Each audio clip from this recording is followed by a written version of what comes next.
Kreiner. So thanks so much for making it up to my talk today. So thanks for the organization and the opportunity. I'm really excited to tell you guys about the work I've been doing for my PhD thesis with Stephen Wright and John Stinchcombe at the University of Toronto, and in collaboration with the Atlas Bios Lab at the Max Planck Institute for Developmental Biology and Patrick Chanel at the University of Illinois. So as a plant evolutionary geneticist, to me, one of the most striking examples of emergent evolution is herbicide resistance in natural weed populations. And this is happening indiscriminately to different chemical compounds, but at an increasing rate across different plant species. And so not only do we know that this is this widespread phenomenon, it's still unclear how much this is arising repeatedly within species, within populations, and what processes influence how rapidly that occurs. And so one really great framework for thinking about when and how populations can evolve in face of these extreme environmental changes is actually evolutionary rescue theory, which you've probably heard about already today. And so when you undergo some extreme environmental change, like the application of herbicides, whether or not populations can adapt and undergo rescue depends on whether there's sufficient standard variation for adaptation to draw from.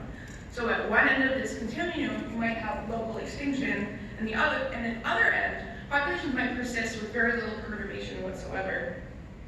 And so another great thing about evolutionary rescue theory is it allows for us to have this framework for making predictions about how demography and mating system can influence the likelihood of evolutionary rescue, but also the genetic origins of adaptation. So processes that actually increase effective population size, like a recent population expansion, gene flow, or outcrossing mating system in plants, should make evolutionary rescue likely because there's plenty of variation to draw from, and particularly in the form of standing genetic variation or recurrent mutation on all of these individuals. On the other hand, processes that decrease effective population size, like recent genetic bottlenecks or self-mating systems, should make rescue less likely because there's adaptation has to occur in this mutation-limited framework. So for the first chapter of my thesis, I wanted to test this mating system hypothesis and ask whether evolutionary rescue should occur in a more mutation-limited framework in sulfurs. So the really amazing thing about working in this field of weed science as an evolutionary biologist is these scientists have done an amazing job characterizing what mutations confer resistance and how unique these are across populations, because they're usually conferred by a known single nucleotide polymorphism. So I was able to characterize for 116 studies across 71 species how many unique mutations confer resistance within a single population. And indeed, what we find is that selfing species, after controlling for phylogenetic relatedness, evolve resistance through a fewer number of unique resistance mutations, implying adaptation in this mutation-limited framework as we expected. But we can also scale this out across populations and ask how this might interact with the mating system. And so what we see for sulfurs is as we increase the number of populations we look at, we actually find a larger number of unique mutations conferring resistance. But for outcrossers, we see no such pattern. And this implies that adaptation is actually more independent across selfing populations, whereas for outcrossers, higher levels of within-population adaptation, or the spread of these mutations across populations, might actually reduce how independent populations are evolving. And so in the context of herbicide resistance and these three evolutionary scenarios that we think about adaptation occurring in, it seems like, at least in this comparative framework, we can really group apart sulfurs and outcrossers. Sulfurs evolving from new mutations in this classic selective sweep scenario, and outcrossers drawn from lots of variation, pre-existing or through gene flow. And so while it seems like in this framework, outcrossers might represent the perfect sort of plant adaptation, we can probably tell it's an oversimplification. There's lots of heterogeneity within species for local adaptation. And so I was excited for the next part of my thesis to really delve in a little bit more fine scale within species, and using population genomics, ask about the processes that underlie evolutionary rescue to herbicide resistance in a problematic outcrossing weed. And so for the rest of my talk, I'll be focusing on Amaranthus tuberculatus, or common water hemp. It's a dioecious wind-pollinated diploid, and it's one of the most problematic herbicide-resistant weeds in North America, and that's because it's evolved cross-resistance to up to 6 types of herbicides within a single individual in a single population. And so while it's been problematic to the Midwestern United States for the past 50 years, it's only recently become an issue for farmers in Canada and Ontario specifically in the last decade. And so we can use that temporal contrast, as well as the fact that there's actually 2 subspecies native to North America, to set this really nice demographic stage for interpreting the genetic origins of resistance. So I'm not the first one to work on this system. In the 1950s, Sawyer used historical herbarium records to classify the range of these 2 subspecies. And in the west, this Varrotus ancestry, this Varrotus subspecies mostly occurring in weedy habitats, and to the east, Var tuberculatus, which is really found only in riparian habitats. What was so interesting coming from this work is Wazelkopf and Olsen did a transect of sampling the populations across the range. They found continuous ancestry across these 2 lineages, implying gene flow between them, but also that there was an overrepresentation of this Varrotus ancestry in agricultural environments, leading to the hypothesis that it was expansion of this western type that facilitated so much of this recent agricultural invasion that we've experienced in the last 50 years. And so as a test of this population genomic test of evolutionary rescue theory, I really wanted to ask how the demographic history of these lineages related to the genetic origin of resistant adaptation. And to do so in Amaranthus, that means understanding the demographic origins of agricultural populations and how that relates to the genetic origins of resistance in the form of how many origins there are, but also from what sources they're arising, new mutations, standing variation, or gene flow. So to do this, we created genomic resources for the species, the first high-quality reference genome with long-read technology, and we also resequenced almost 180 individuals from across the range of these 2 subspecies, from 19 agricultural populations spread across 4 agricultural regions and some natural populations in Ontario. So we have populations from Missouri, Illinois, Walpole, and Essex in Ontario, and those are those newly colonized agricultural populations, or at least these populations that have only recently become problematic. And I'm just plotting here the proportion of resistant within each population, and so you'll notice most of our agricultural populations are segregating for resistance. And so in the context of the historical range limits of these 2 subspecies, we can interpret our findings of genetic diversity and ground kind of what we find in some of the biological history of this lineage. And so following from Wazelkopf and Olsen's results, when we look to the most western populations in Missouri, we actually find it's, as expected, homogeneous for this Varrotus ancestry, right? This is in this allopatric part of the range. On the other end, in the eastern part of the range, it's homogeneous for Var tuberculatus, and these are populations found from riparian environments. Again, this is what we expect. Another nice feature of this is that Illinois, a region of symmetry, shows significant introgression from Var tuberculatus from this eastern lineage. But what is really interesting is when we hop over to Ontario now and we investigate kind of the ancestral origins of these agricultural populations, despite how close geographically Essex and Walpole are, they have extremely distinct ancestral origins of these ancestral populations.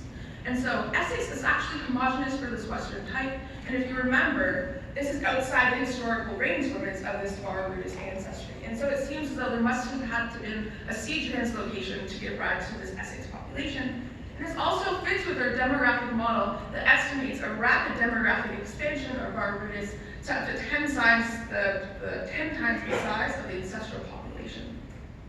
On the other hand, Walpole, which is this nearby agricultural region, seems to be almost purely Varrotus, and which is really interesting because it's usually found in only these riparian habitats. So it might be candidate for rapid agricultural adaptation on this Var tuberculatus background, although this is possibly facilitated by substantial introgression from Varrotus.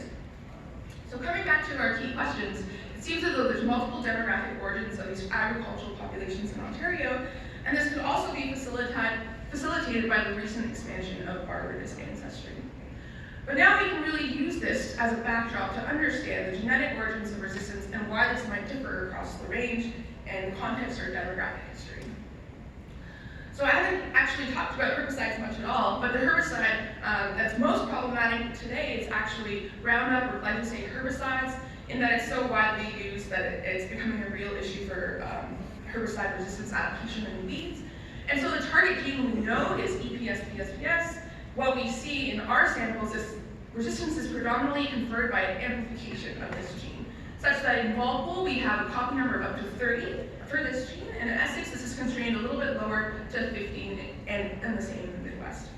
So now we know what gene is what gene is probably under selection here, we can actually use population genomic approaches to survey the signatures of selection around this site. And in doing so, we can infer the number of origins, because depending on the patterns we see, the strength of these reductions in diversity, allele frequency differentiation, and excessive homozygosity in our selected compared to our susceptible, we should be able to infer something about how many times this adaptation has arisen. And so now I'll just plot these statistics across the chromosome that contains EPSPS in genomic windows. And when we do this, for the entire span of the amplification, this gray box, and around EPSPS, we see these really strong, hard selective sweep signals indicating a single genetic origin of glyphosate resistance, but only in Walpole, only for these green dots, and it's absent in the Midwest and in Essex, but we know resistance is there, so what's going on with that? Well, what we can do is we can actually map on EPSPS copy number to the EPSPS gene tree, and we can see how, depending on how strongly these are clustered, the number of genetic origins.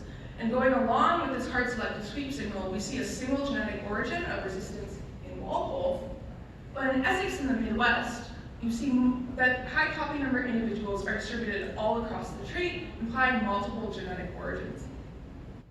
Now, the one issue with relying only on polymorphism data for this high copy number region is that we are actually collapsing multiple haplotypes on top of each other and making some strong assumptions about how this diversity is distributed within and among individuals.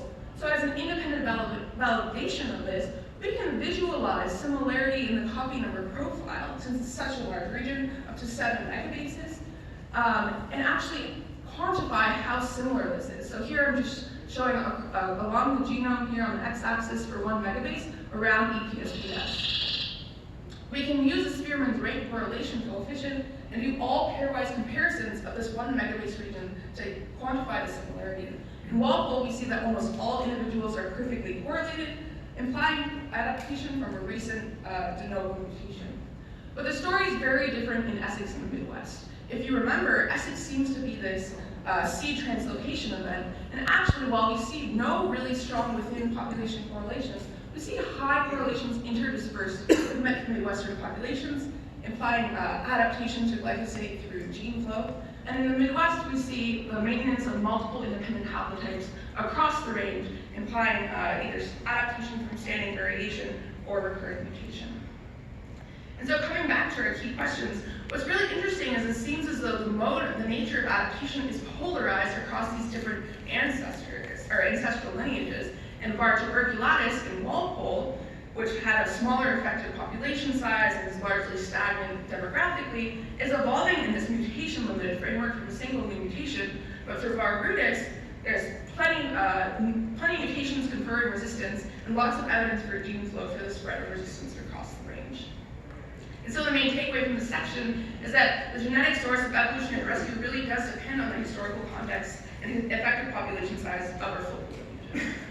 And so I just want to talk a little bit about this next piece of work that I'm really excited on working on, is expanding these predictions from evolutionary rescue theory into a quantitative genetics framework to look at signals of agricultural adaptation, doing so with paired natural agricultural populations across the range, phenotyping and sequencing to understand the loci and traits related to agricultural adaptation, and then layering on actual herbarium samples from the 1800s to identify and quantify how rapidly these traits and alleles have changed on contemporary timescales.